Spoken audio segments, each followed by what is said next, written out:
Baik, selamat malam. Kita lanjutkan diskusi kita yang sudah kita mulai pada minggu lalu.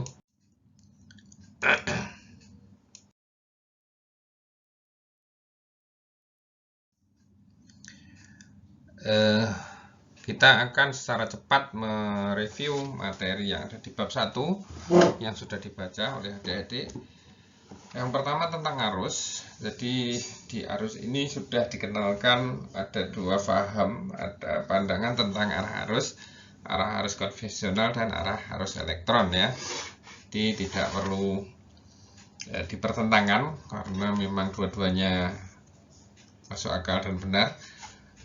Tinggal nanti kita sedang memakai yang mana begitu aja ya. Nah kemudian alat ukur arus itu ampermeter, cara mengukurnya begini ya. Ini artinya rangkaian itu dipotong ya. Selebihnya silahkan dibaca di buku. Tegangan. Jadi alat ukur tegangannya ohmmeter ya. Cara mengukurnya paralel begini ya. Jadi tegangan itu digunakan atau manfaatnya untuk memastikan bahwa gaya supaya medan listriknya itu memadai untuk memindah elektron dari ujung negatif ke positif itu kalau di fisika dasar 2 ya. Oke, nah kemudian ampermeter, hukum Ohm ya. Jadi kita sering mengenalnya pernyataan atau persamaan hukum Ohm itu adalah V sama dengan I kali R ya.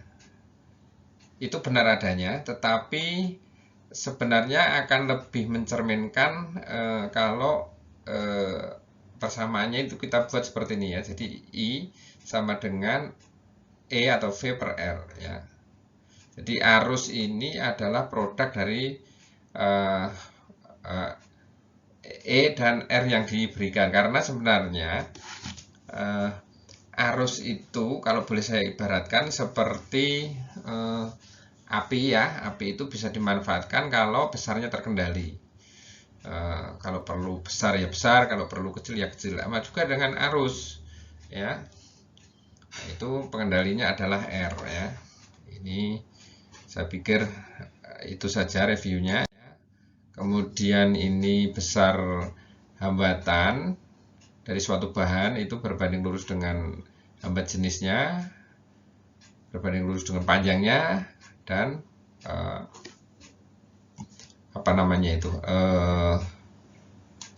permukaan penampang permukaannya ya, luas penampangnya ya. Saya pikir tidak perlu saya diskusikan lebih lanjut.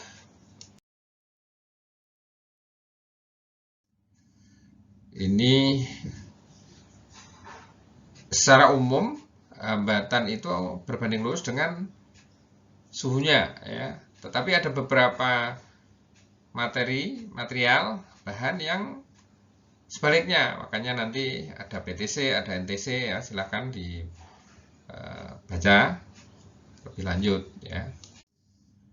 Gelang warna resistor ini memang mencerminkan dari besarnya tahanan atau besarnya resistor ya. Tapi sebenarnya bisa juga langsung diukur dengan menggunakan ohmmeter ya.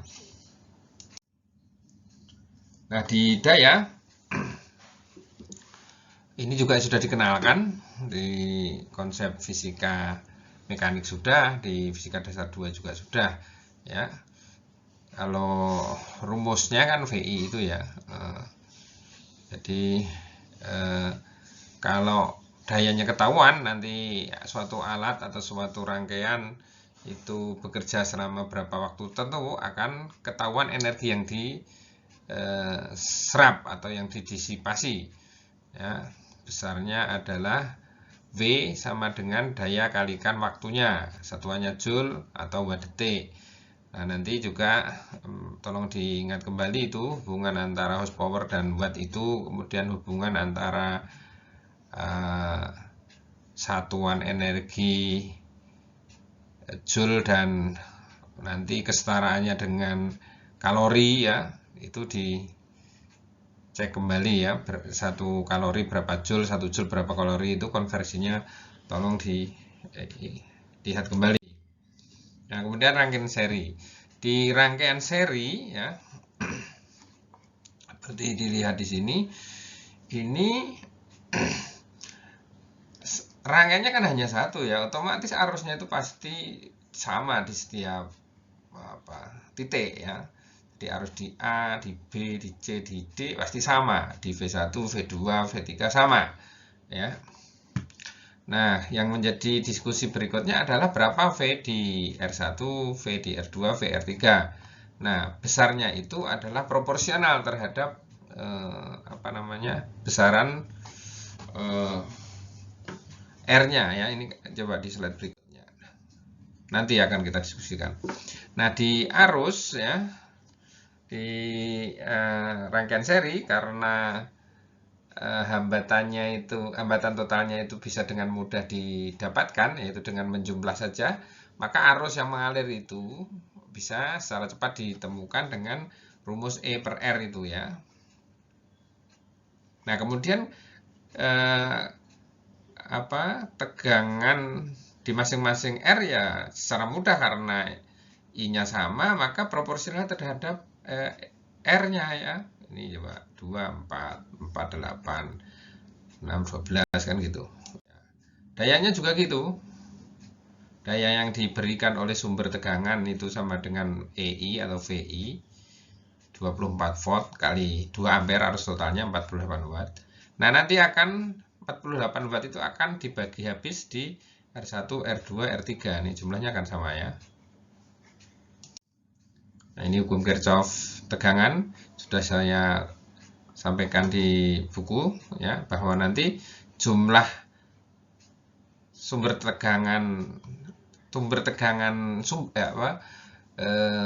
pemberi tegangan ya akan sama persis dengan yang menghabiskan atau yang mendisipasi tegangan. Jadi nanti sumber tegangan E yang 24 volt tadi pasti jumlahnya akan sama dengan V1 plus V2 plus V3 gitu.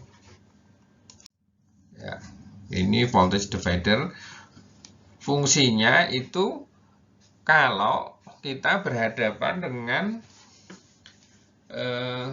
arus yang belum dicari, sementara kita ingin tahu proporsi V-nya ya, V1 berapa, V2 berapa, V3 berapa gitu, padahal I-nya belum dicari ya. Jadi bisa kita gunakan ini, karena tadi kita sudah tahu bahwa V itu proporsional terhadap R tertentu ya, ini Vx terhadap Rx dikalikan E per RT. Ini kan I sebenarnya kan ya, gitu. Ini bisa digunakan kalau I-nya belum diketahui ya. Ini tidak perlu